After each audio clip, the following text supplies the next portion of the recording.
How is it going, everyone? Daxellz here, and today we're going to be reacting to another Cause Art video reacting to building a Mars base is a horrible idea. Let's do it. Let's get straight into the video. And away we go. From hostile deserts to lonely islands and the highest mountains, wherever there is space to expand into, humans do so. So it's hardly surprising that we're already making preparations to set foot on Mars and to create the first permanent colony outside of Earth, maybe even terraform another planet and turn it into a second blue home.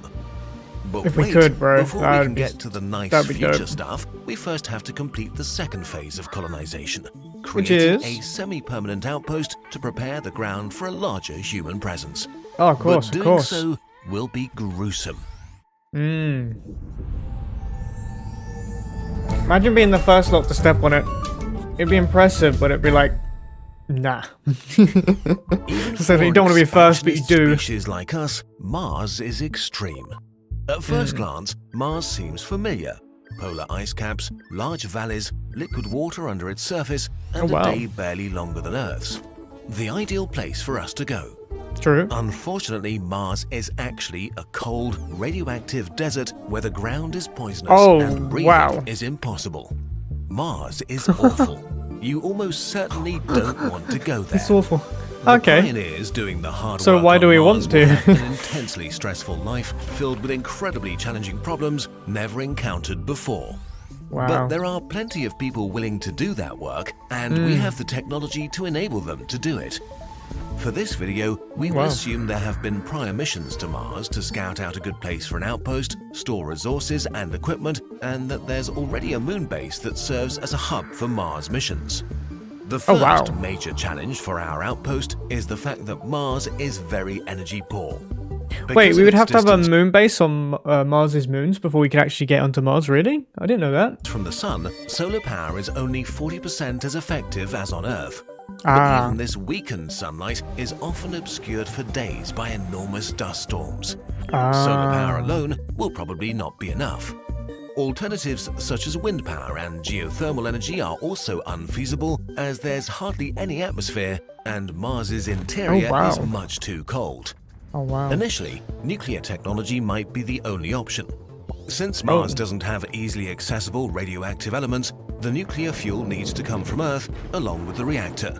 If we do set it up, it could power our small outpost for the first few years.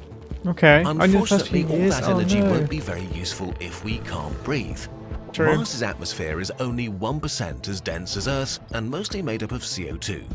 So our habitats need to be pressurized and filled with an artificial atmosphere made of nitrogen and oxygen, which comes with more problems. Corners and flat walls are weak points, so the habitats will have rounded and smooth shapes to handle the stress of great pressure differences between the interior and exterior.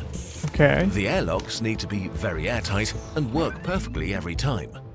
Without an extensive magnetosphere or a dense atmosphere, half of all radiation coming from space reaches the ground. A person on the surface would be subjected to 50 times the radiation that they would be on Earth. That doesn't sound too good. On the surface of Mars exceeds the radiation dose limits imposed on NASA astronauts for their entire career.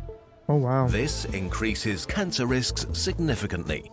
To prevent that, we could shield our habitats with a thick layer of frozen CO2 that can be harvested directly from the atmosphere. Covering the dry ice with a meter of dirt would further increase the level of protection. Sadly, this means almost no windows.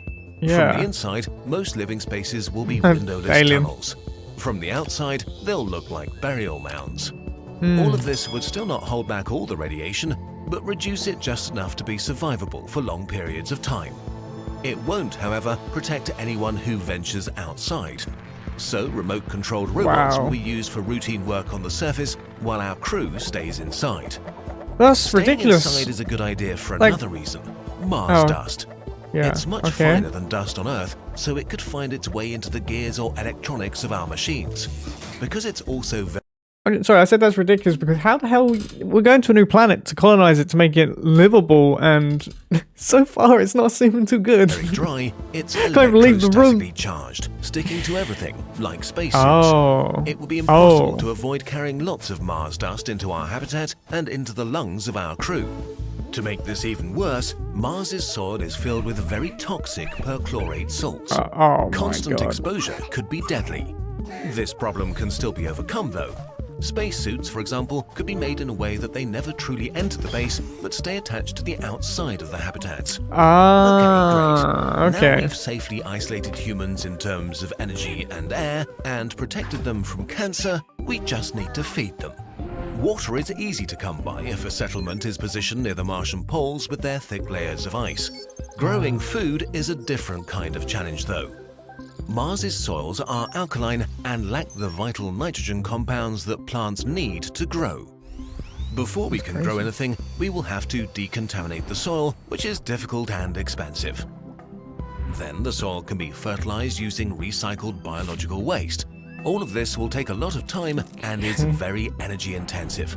So we might use aquaponics to raise fish and plants together, making the astronauts' diets more varied and tasty at the same time.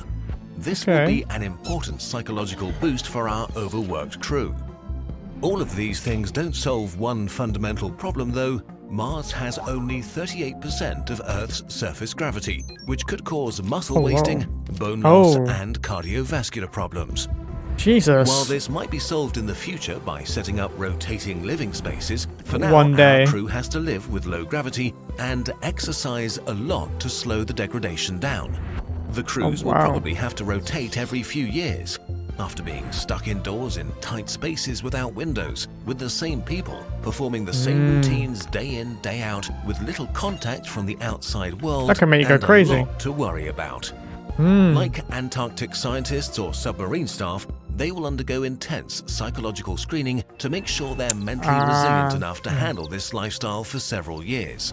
Establishing the first real infrastructure on Mars will be extremely taxing work that only a group of very determined and competent people can do. Luckily, we have enough of these on Earth. And there you have it, a small Mars base that will survive for at least a few decades, as long as it's getting a constant supply of resources, parts, nuclear fuel, and crews from Earth. Unfortunately, Mars and Earth are separated by millions of kilometers and orbital periods that leave only a narrow travel window every 2 years. Wow. If there's an emergency in the colony, Earth wouldn't be able to help until the next travel window opens. Wow. Helpers may arrive That's on terrifying. a planet filled with corpses. Settling Mars will be the toughest challenge we have ever faced. It will be gruesome work to establish the infrastructure we need. But we're stubborn, and we like extreme challenges. If we push through Phase 2 of colonization, anything is possible. Cities illuminating the dark Martian night, a hub for travel between the planets, industries setting foot in orbit, terraforming, that would be so a true cool. multi-planetary future. Going to Mars is hard, but worth it. And if we're lucky, we might be around long enough to see it happening and cheer on the people who take on these challenges for the benefit of us all.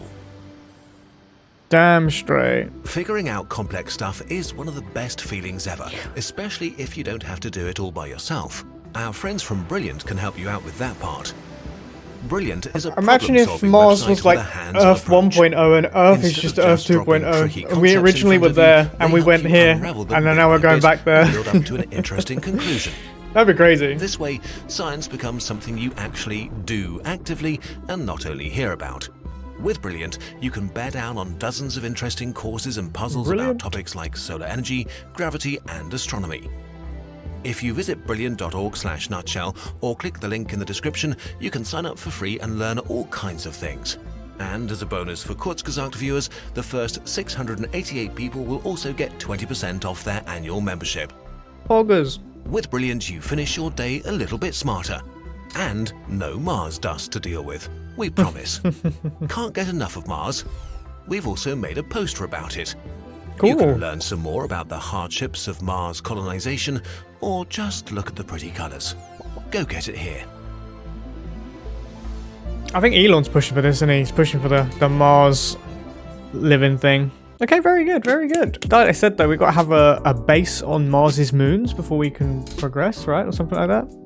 And also I like that hook idea in the previous video where if we use Mars's moon with a hook to launch ships to and from each other, from Earth to Mars. That'd be kind of sick. If we ever get to that point, that'd be pretty damn cool. Okay, everyone, that is the end of the video. If you enjoyed that video, make sure you check out the original in the description down below. Enjoyed this video, hit the thumbs up, comment which I've interacted to next, subscribe if you know just haven't yet. I will see you in the next video. Laters.